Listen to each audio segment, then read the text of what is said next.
Well,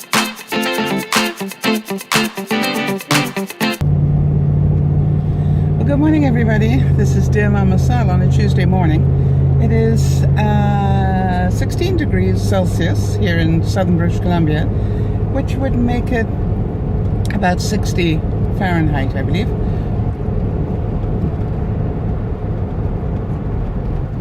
I'm on my way to work.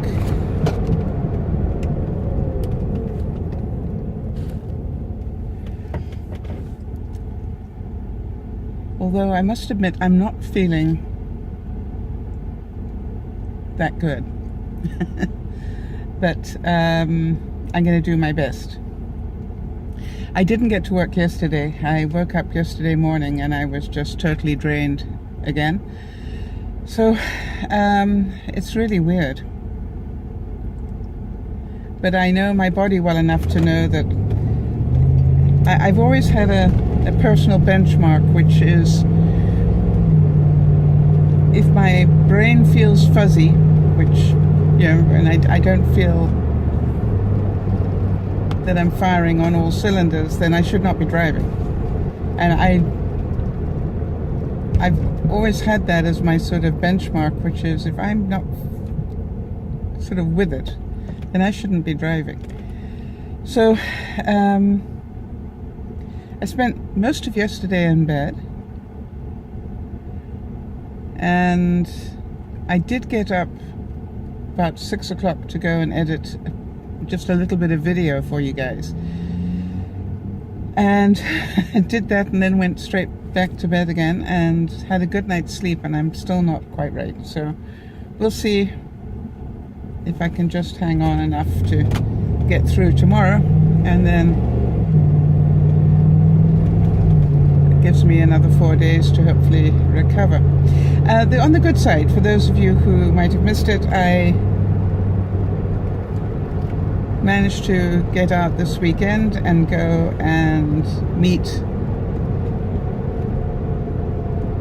Jess, who I've been waiting to meet for some time. And that was really fun for me. And then, for those of you who picked up on the story, and some of you did, on my way back from that meeting, I decided I would go and buy my retirement present to myself. And I managed to buy all the bits to it. And when I got to the checkout with my empty box, because that's what it said, take the empty box to the front, when I got to the front, they'd sold out about 10 minutes before I got there, apparently. So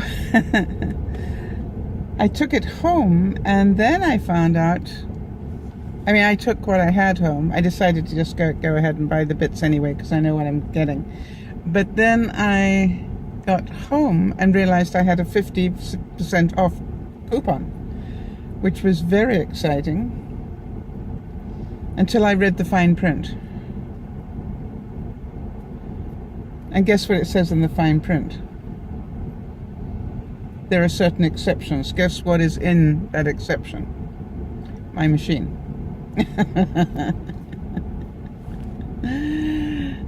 Lordy, lordy. So,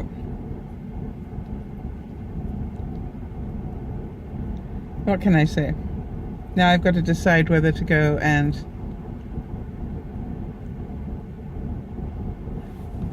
get the machine at the weekend or order it online, and I'm probably going to go and get it.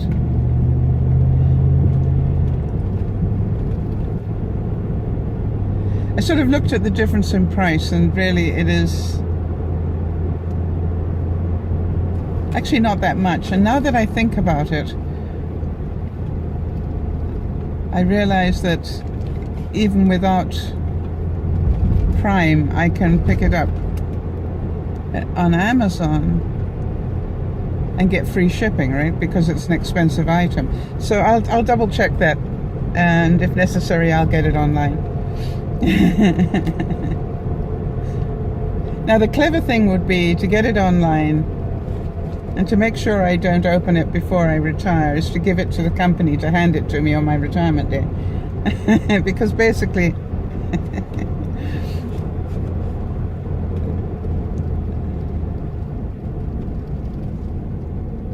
That would be a good thing. Now, I want to tell you about how kind some people are, because it's important in life. And some of you know that, Yvonne's got a lot going on at the moment with her daddy in hospital, and they're trying to find him some,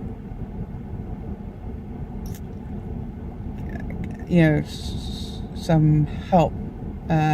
He's not quite well enough for the one category, and yet he's not quite sick enough for another. So they're trying to sort of slot him in. He had a stroke, unfortunately. And I was talking to Yvonne about it last night. And that's a lot for her to be coping with, and the long-term possibilities on that and everything. And so you understand she's got an awful lot going on in her mind. And yet, the thing that she thought about in all this going on was, what was I going to be doing on my last day of work? She realized she was not going to be working that day and offered to come in and be with me for the day, which I thought was a really kind thing. And Yvonne knows me well enough that I'm going to be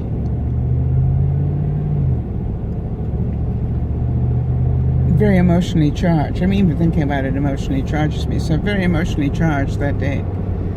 And what we said was that maybe what we could do is to have her come and collect me if necessary. In other words, that I still drive to work, but if I felt that I was too overwhelmed to be driving by the end of the day, that they would come and collect me, and then somebody would help drive my car home, which, is a very nice thought. I'm hoping that you all had a good weekend, and that you managed to get things accomplished. I'm trying to think what I got accomplished, but there are a couple of things that I want to just touch on, because they are about viewers, and they were important things from viewers. Number one, for those of you who know Manon in France, she did an incredibly brave thing. Manon and I have a sort of personal challenge every now and then, where we try and tidy up our bedrooms. And I was absolutely amazed that Manon actually sent me a series of Snapchats showing me the state of her bedroom. Now, you have to know somebody pretty well to be prepared to actually videotape the state of your bedroom. Now, I know a lot of you are saying, I could do that tomorrow and be, it's perfect. That's fine. Then you're not in our category. A lot of us, especially those that are single,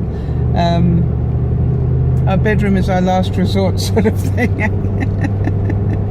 Anyway, it was really cute, and I really appreciated it. And so, I automatically sent back pictures of mine, so that she could see she was not alone.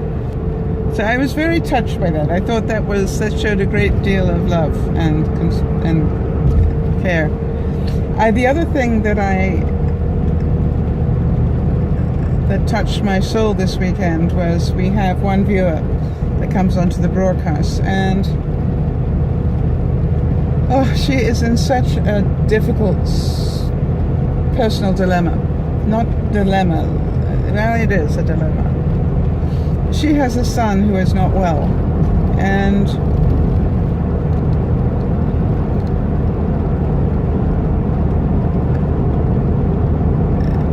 that's mentally not well, and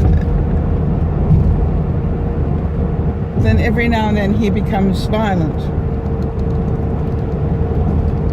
and that is heartbreaking. That is absolutely heartbreaking, because those of us who are on the outside looking in are begging her, please, to get him into care. And of course, she's a mother. And I understand that. And so, but I also understand that she's had a number of very near misses. And of course, our fear is that the next one won't miss, and she won't be around to make that decision anymore. Whew, that's not an easy one. And so there's nothing really anybody can do except continue to try and support her.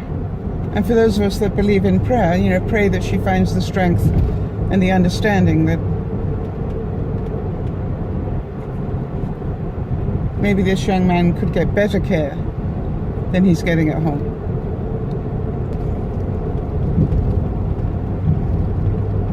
So it was heartbreaking to hear her story, but we were so glad that she came onto the broadcast, and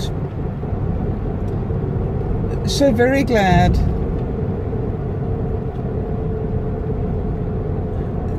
that she shared the truth with us, because that must be difficult to live with that, knowing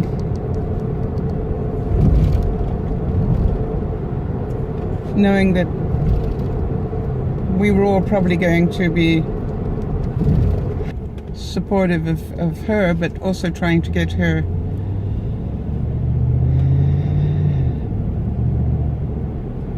safe. So anyway, there's nothing we can do except tell her our truth, which we did, and tell her that we would be there for her, which we are. And we have a wonderful group of people that look after one another within the broadcast team. And so, people who are at home and have time or make time during their day to sort of check on people and so forth. So I am very, very grateful to those people who do that. Now, I wanted to let you know there was a conversation that Dougie had while we were at lunch on Saturday that really made me think a little bit, which is normal when I talk to Dougie. But he was saying that it's amazing how many people really don't want to discuss what's going on in the world because it depresses them. And yet can tell you everything about the Kardashians or Big Brother or The Voice or whatever. And he said, it's a very interesting reality in our society today. And I know that I had one viewer write to me because I'd made a comment that I guess was, said something that was political. I can't remember what it was now, but anyway, and she just said, I don't do politics, goodbye. And it was just like, well, that's fine. But what I was really amazed with and delighted with is in the broadcast this weekend, one of the things that really touched my soul, another one, was that people were asking me to explain certain things that were going on. For example, what was martial law? And when I started to talk about it, I realized, of course, that in America they don't call it martial law, they call it state of emergency. So I was thinking about what my thought for the day would be today. And what comes to my mind is just do the best you can. Somebody wrote to me and said, they were doing a driving test or something today. They wrote to me yesterday, and what advice could I give them? And my advice was, do the best you can. In other words, if you've studied enough, you'll pass. If you haven't, you'll know to study more for next time. So, it's like sometimes we can overdo our expectations of ourselves. Now, that's not that you shouldn't strive to be better. So, for example, I'm going to work even though I don't feel 100%, but I believe that it's the best I can do. Is actually, yesterday I did not feel safe to drive. Today I feel stronger, so that is a difference. So I'm going to do the best I can. Now, if I make it through the day, great, and if I don't, then I did my best. So I think that would be my thought for today. Whatever situation you're in, whatever health challenge you're in, whatever is going on in your life,